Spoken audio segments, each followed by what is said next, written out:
Assalamualaikum warahmatullahi wabarakatuh. Wah, saya sangat senang sekali nih mendapat tugas untuk membuat video seperti ini. Salam kenal untuk ibu dosen yang sangat cantik. Siapa lagi kalau bukan Ibu Sri Mulyani MPD, selaku dosen pendidikan bahasa Indonesia. Perkenalkan, saya Tia Rahmania dari kelas PGSD 1I dan saya akan membawakan materi tentang ragam bahasa. Silakan disimak videonya. Ragam bahasa. Pengertian ragam bahasa menurut Kamus Besar Bahasa Indonesia dapat diartikan sebagai bentuk atau variasi bahasa menurut pemakaiannya, topik yang dibicarakannya seperti apa, lawan bicaranya siapa, serta media pembicaraannya melalui apa saja. Nah, selanjutnya di dalam berkomunikasi menggunakan ragam bahasa, kita juga perlu untuk memperhatikan berbagai aspek. Di antaranya yang pertama ada situasi yang dihadapi, yang kedua permasalahan yang ingin kita sampaikan, yang ketiga latar belakang pendengar atau pembaca yang dituju, dan yang keempat media atau sarana bahasa yang digunakan. Ragam bahasa berdasarkan situasi pemakaiannya terdiri dari 3 bagian. Yang pertama ada ragam bahasa formal, yang artinya penggunaan bahasa harus baku dan sesuai dengan kaidah kebahasaan.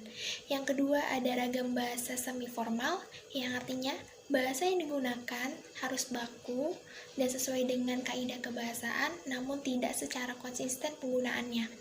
Dan yang ketiga ada ragam bahasa non-formal, yang artinya bahasa yang digunakan tidak harus baku dan tidak harus sesuai dengan kaidah kebahasaan. Selanjutnya, terdapat perbedaan antara ragam bahasa formal, semi-formal, dan non-formal. Yang pertama, pokok masalah yang dibahas. Yang kedua, hubungan antara pembicara dan pendengar. Yang ketiga, medium bahasa yang digunakan secara lisan atau tulis. Yang keempat, area atau lingkungan pembicaraan, dan yang kelima, situasi ketika pembicaraan berlangsung. Selanjutnya, terdapat macam-macam ragam bahasa Indonesia. Yang pertama, berdasarkan media, terdapat ragam bahasa tulis dan ragam bahasa lisan. Yang kedua, berdasarkan cara pandang penutur, terdapat ragam bahasa dialek, ragam bahasa terpelajar, ragam bahasa resmi, dan ragam bahasa tidak resmi.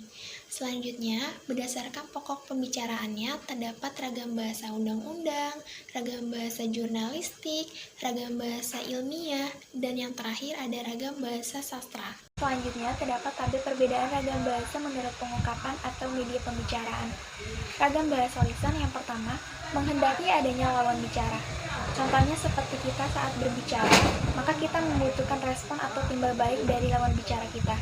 Sedangkan ragam bahasa tulis tidak menghendaki adanya lawan bicara. Seperti contohnya saat kita menulis, maka media yang kita butuhkan hanyalah buku dengan pena. Jadi, tidak ada lawan bicara pun tidak apa-apa.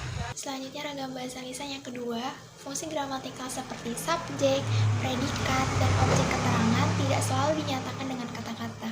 Karena saat kita berbicara, yang diutamakan hanyalah mimik dengan intonasi saja. Sedangkan ragam bahasa tulis, fungsi gramatikal harus benar-benar diperhatikan di mana subjeknya, di mana objeknya, dan di mana predikatnya, agar orang yang membaca tidak kebingungan dan dapat memahami bacaannya dengan benar. Selanjutnya ragam bahasa lisan yang ketiga, terikat dengan situasi, ruang, dan waktu. Berbeda halnya dengan ragam tulis, tidak terikat dengan situasi, ruang, dan waktu. Karena saat kita menulis, kita bisa menulis dimanapun dan kapanpun. Dan yang terakhir, ragam bahasa lisan berlangsung dengan cepat, sedangkan ragam bahasa tulis berlangsung dengan lambat. Dan yang terakhir, terdapat perbedaan penggunaan bahasa yang baik dengan penggunaan bahasa yang benar. Bahasa yang benar itu harus menunjukkan kebakuan dan menggunakan kaidah bahasa yang tepat.